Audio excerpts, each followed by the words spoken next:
I spent over 25 years working in the nonprofit affordable housing development sector. I think I developed more than 1,000 units of housing in and around the city of Boston. Really powerful, creating neighborhoods, stabilizing communities. And at the end of the day, all those families we were helping were still poor. We hadn't actually done very much to change the fact that to get them out of poverty and to think about asset building and wealth creation. Where we are is the old Pearl hot dog factory, and this was vacant for over 15 years, and I had an opportunity as a real estate person to help imagine what you could do with this building. And out of that came this idea of building a food business incubator. So it was sort of this universal opportunity to think about food as a way for people to get on a journey of moving out of poverty, moving into a place where there's opportunities for wealth creation and asset building. And so for me, the work was trying to figure out how can I use my skill set to create opportunities for people to start those businesses and lower the barriers to entry in the food industry.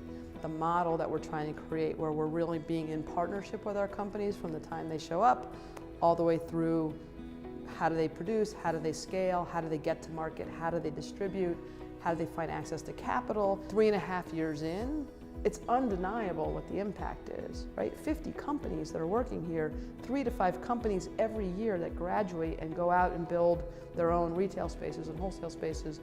Over 500 jobs at this point created by what we're doing. We have a woman who works here, Lindigo Spice is the business, the owner is Celeste Croxton Tate. She grew up in this neighborhood. She's a Boston police officer at night, and she makes chutney during the day, and she's a caterer during the day. And she does this work because it's both a way to de-stress from what she does every day, but also because part of her job is wanting to provide jobs for women who have been coming out of abusive relationships. So how does she support them?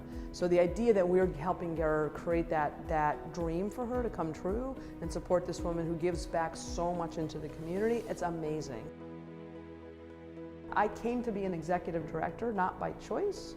I was asked to step into this role at a time when the organization was in crisis. So I come at this work with zero experience in the food industry and food systems work. And so I come at it with kind of wide eyes and sort of possibility of, well, why is it so broken? What's interesting to me intellectually and challenging to me, and has been really my career, is trying to solve problems. What's the problem I'm trying to solve? What are the steps to put it in place? How do I solve it? We walked in the door and said, get the kitchen open, let's get the kitchen open.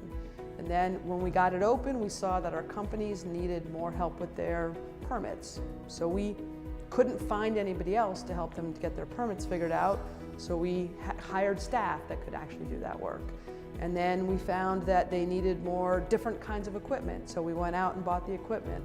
And then we found that they needed manufacturing support, so we got the manufacturing support. Every day we're saying, well, what's it going to take to fix that? Let's see if we can't break down that barrier. What's the next barrier? Break down that barrier. And so that old story of you're flying the plane while you're building the plane feels like my life every single day.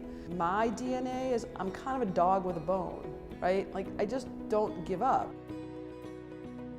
The work that we're doing is so entrepreneurial and so new very often. It's not like, here's the program and it's beautiful and here's how we've done it and here's what the impact is and here's the success rate and therefore fund it.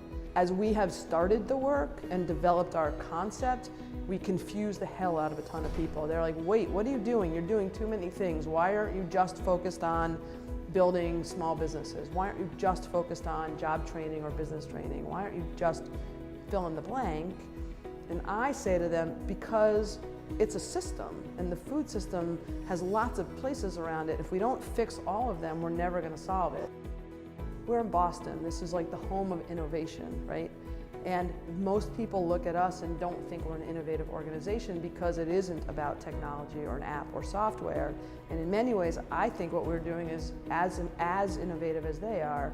What does it look like to bring back manufacturing into the inner city and to think about food manufacturing as being regional, which is what it was 50, 100, 200 years ago, and bringing that back, move from industrial food production into regional food systems where we're thinking about the system as a whole.